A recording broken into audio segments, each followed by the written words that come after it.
کسی صحابی کے گھوڑے کے قدموں کی خاک جو نتنوں میں بیٹھے اس کے برابر نہیں ہو سکتا.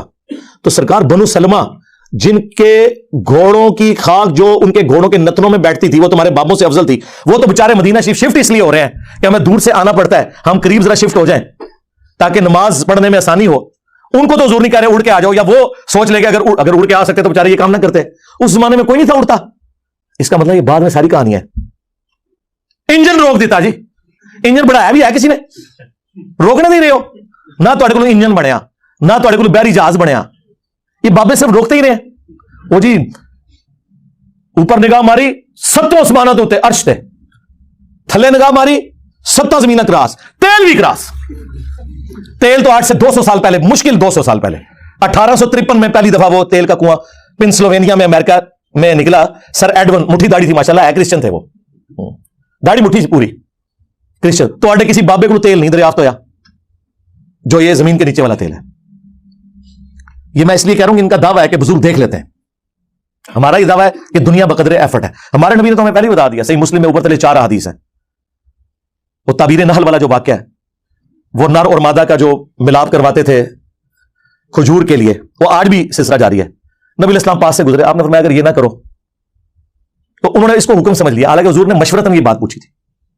ان کی فصل کم ہو گئی, حضور کے پاس شکایتاً یا رسول اللہ وہ ہماری تو فصل نہیں ہوئی. تو آپ نے فرمایا میں نے تمہیں کو منع تو نہیں کیا تھا, میں نے تو صرف پوچھا تھا اور ایک مشورہ دیا تھا. انتم اعلم بامر دنیاکم, تم دنیا کے کاموں کو مجھ سے بہتر سمجھتے ہو. نبی علیہ السلام کی آپ دیکھیں ایمانداری, اور اس میں مسلم میں یہ بھی الفاظ ہیں اگر میں اللہ کے ریفرنس سے کوئی بات کروں تو تم اسے لے لیا کرو, جو میں اپنی ذاتی کوئی مشورہ تمہیں دنیا کے کاموں میں دیتا ہوں وہ تمہارا ایکسپیرینس مجھ سے زیادہ ہے, تم اسے فالو کرو. نبی علیہ السلام نے کبھی نہیں کہا کہ میں نے تمہیں ایٹم بم بنانے کا طریقہ بتانا ہے. آپ ہمارے ہدایت کے امام ہیں, اور یہ کوئی نبی کا عیب نہیں ہے اگر اسے ایٹم بم بنانے کا طریقہ نہیں پتا. اگر اللہ تعالیٰ چاہتا تو سکھا بھی دیتا, لیکن نبی علیہ السلام کی ڈیوٹی وہ نہیں تھی, آپ کی ڈیوٹی یہ تھی.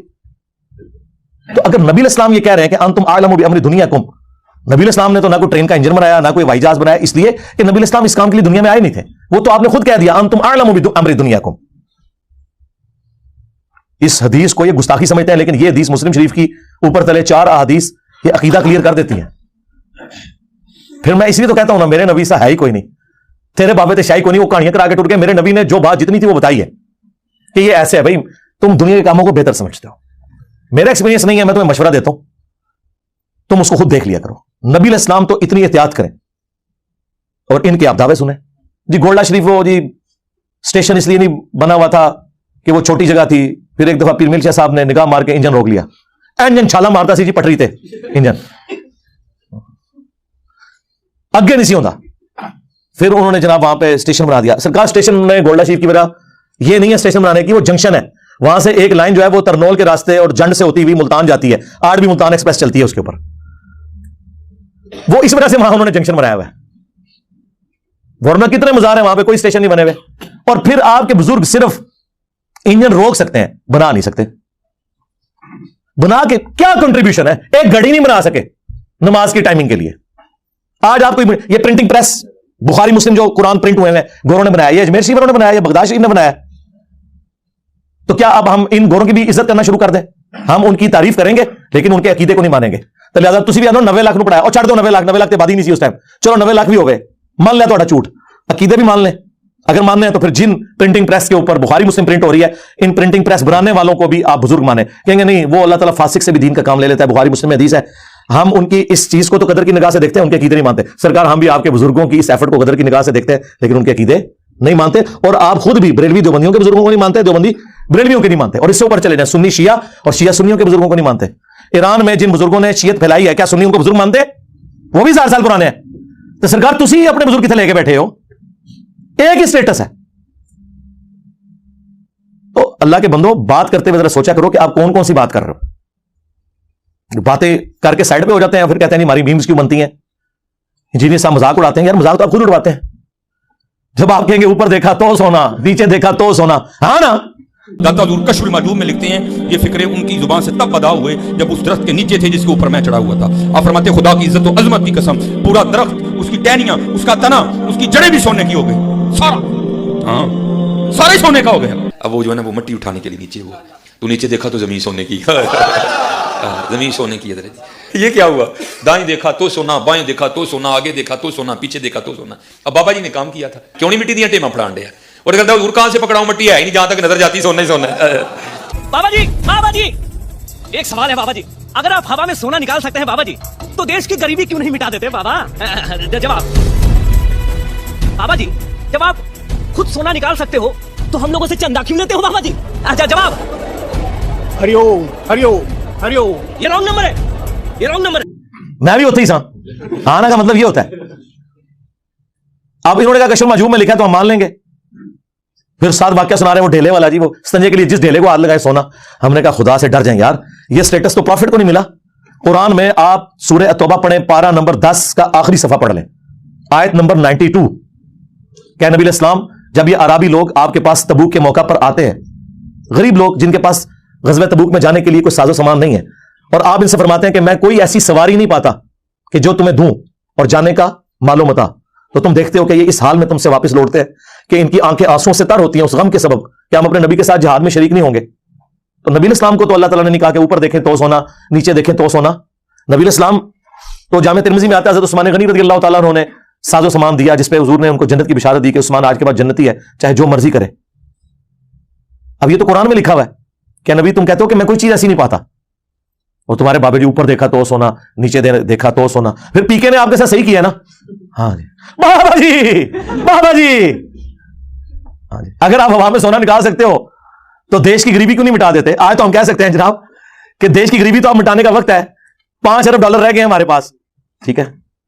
انڈیا کے پاس 550 ارب ڈالر ہے, ہمارے پاس 550 GB کا ڈیٹا ہے حکمرانوں کی ویڈیوز کا. یہ ہمارا حال ہے. ارب ڈالر تو نہیں ہے, ساڑھے کو GB کا ڈیٹا موجود ہے. تو اب ضرورت پڑی ہے نا, بزرگ آئے نا میدان عمل میں, یہ قرضہ اتارے نا, بجلی پوری کریں نا. وہ کہتے ہیں یہی کہہ رہے ہیں, وہ کہتے ہیں جی آپ داتا دربار جا کے مانگو جی, وہ دیں گے, آڑ بھی دیں گے جی.